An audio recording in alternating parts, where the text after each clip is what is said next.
Bonjour à tous, bienvenue dans cette nouvelle vidéo. Je vais pouvoir vous parler du livre que j'ai terminé de lire. Alors, je l'ai acheté mardi et je l'ai terminé hier après-midi, donc vendredi. Princesse Mononoke, l'intégralité du film dans ce petit bouquin. Donc là, on suit l'histoire du film, on met en version en petit bouquin, mais un gros quand même, c'est pas un petit quand même, c'est un sacré morceau. Comme moi, comme la plupart de tout le monde, je suis fan de Princesse Mononoke. J'ai le livre d'art, j'ai l'histoire du film, la version du DVD mais en roman, et le film évidemment car je suis fan de l'univers Ghibli.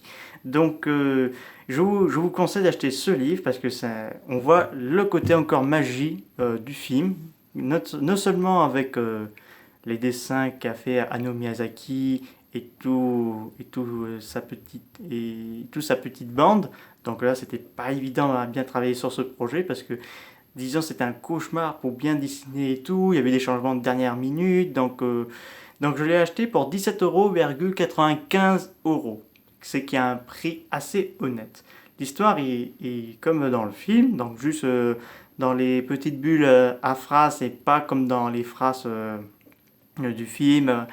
Par exemple, les villageois, à la place d'appeler Ashitaka, ils l'appellent l'ami. Donc je trouve ça un peu bizarre, mais bon, c'est un roman, donc c'est pas les romans ne suivent pas souvent le langage des films.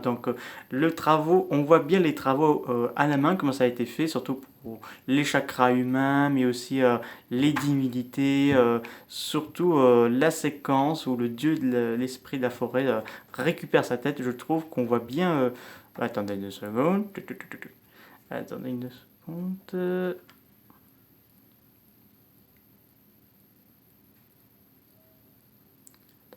Voilà. J'aime bien ce moment-là. On voit clairement bien les travaux faits par la main. Je trouve ça impressionnant de leur part. Donc je leur félicite pour ce travail. Et je voudrais personnellement voir une suite, mais je peux toujours rêver. J'adore ce film, cette histoire. Et je ne serais pas contre un crossover entre Princesse Mononoke et Godzilla, pour rien vous y cacher. Parce que quand même, il y a beaucoup de choses que je souhaiterais faire si j'étais réalisateur, personnellement.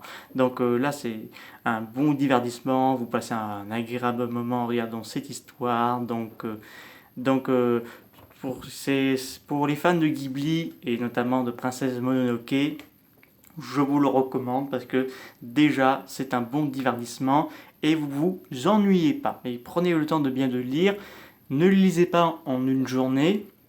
Je vous le conseille de le lire en plusieurs jours et savourer cet instant de moment de repos après une dure journée. Vous avez présentation des personnages principaux de l'histoire, donc notamment Ashitaka, San, Damebushi, Gonza, Jiko, Toki, Moro et bien d'autres encore. Donc je vous conseille.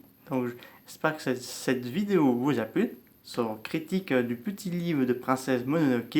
Je vous dis à très bientôt. N'hésitez pas à me dire ça dans les commentaires. Au revoir.